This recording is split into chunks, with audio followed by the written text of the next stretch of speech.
अस्सलाम वालेकुम दोस्तों, जैसा कि आप जानते हैं कि इंसानी तारीख में लोटे की एक ख़ास अहमियत रही है।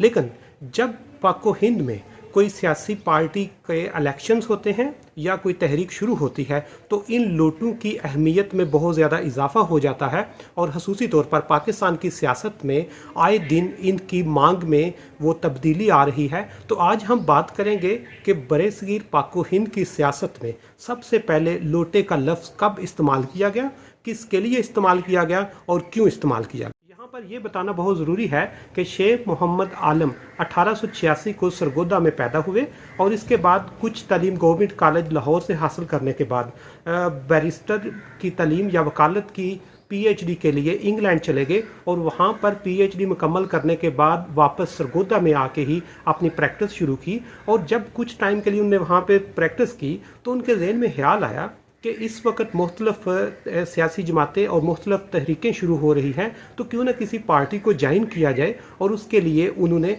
मोहम्मद अली को खत लिखा कि मैं कोई पार्टी ज्वाइन करना चाहता हूं। तो उन्होंने इनको वहां पे बुला के अलीगढ़ में, तो वहां पर वो एक तालीमी अदारा बना रहे थे, वहां पे इनको वाइस प्रिंसिपल लगा दिया। जब वाइस प्रिंसिपल लगाया तो इनकी काबिलियत इतनी ज़्यादा नहीं थी, इनके पास इतनी नॉलेज नहीं था या इतनी स्किल नहीं थी कि वहाँ पे सस्टेन कर सकते। तो यहाँ से ये वापस लाहौर में आके इन्होंने फिर अपनी प्रैक्टिस शुरू कर दी, वकालत शुरू कर दी। लेकिन वकालत के साथ साथ ये सियासत में भी दिलचस्पी लेने शुरू कर दी इन्होंने। जब सियासत में दिलचस्पी ली तो यहाँ पर 1926 में ये रावलपिंडी से पंजाब असम्बली के मेंबर इलेक्ट हो गए और उन्होंने वहाँ पर सियासत शुरू कर दी। 1926 को जब इन्होंने पंजाब असम्बली ज्वाइन की तो 1928 को ये मुस्लिम लीग जिन्ना को इन्होंने ज्वाइन किया। लेकिन 1928 को ज्वाइन करने के बाद 1929 को इनके मोहम्मद अली जिन्ना के साथ इख्तलाफात सामने आ गए, जिसकी वजह से इन्होंने ये पार्टी भी छोड़ दी। मोहम्मद अली जिन्ना साहब के साथ इख्तलाफात की वजह से इन्होंने उनकी पार्टी को छोड़कर 1929 में ही all India Muslim nationalist party को ज्वाइन किया और उसके बाद 1931 में इन्होंने कांग्रेस को ज्वाइन किया, जिसकी वजह से इनकी रिप्यूट काफ़ी ख़राब हो गई। इसके बाद शेख मोहम्मद आलम ने 1936 को मौलाना ज़फ़र अली खान के साथ मजलिस इत्तेहाद मिल्लत को ज्वाइन करके पंजाब असम्बली के फिर मेंबर मुंतखब हो गए, जिसकी वजह से इनकी पार्टी काफ़ी मुतमिन थी कि ये अब हमारे साथ ज्वाइन करेंगे। लेकिन इन्होंने अचानक इनको छोड़कर कांग्रेस को ज्वाइन कर लिया। जब इन्होंने कांग्रेस को ज्वाइन किया तो उस वक्त मुस्लिम लीग भी पंजाब में डेवलप हो चुकी थी। तो कायदे आज़म साहब ने इनको बुलाया और कहा कि शेख आलम साहब आप हमारी पार्टी को ज्वाइन कर लें, क्योंकि हमारी पार्टी अब पार्लियामान का हिस्सा बन चुकी है।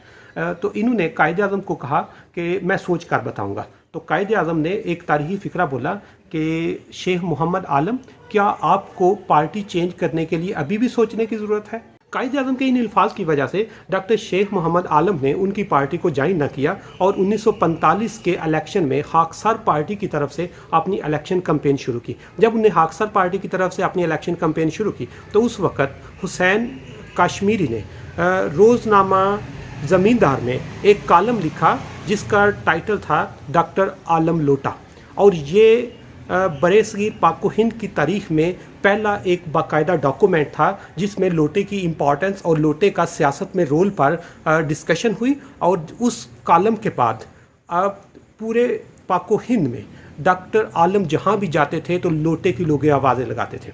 वो इलेक्शन के किसी कैंपेन में जाते थे, वहाँ पर लोग लोटे सजा के रख देते थे और वो पोलिंग स्टेशन पे जाते थे, वहाँ पे भी लोगों ने लोटे रखे होते थे। यहाँ तक कि उनके घर के बाहर लोगों ने लोटों को जंडियों की तरह सजा के हैंग किया हुआ था, जिसकी वजह से वो बहुत परेशान भी रहने लगे और 1945 का इलेक्शन भी हार गए। और 9 मई 1947 को पाकिस्तान बनने से कुछ माह पहले अपने हाल के हकीकी से जा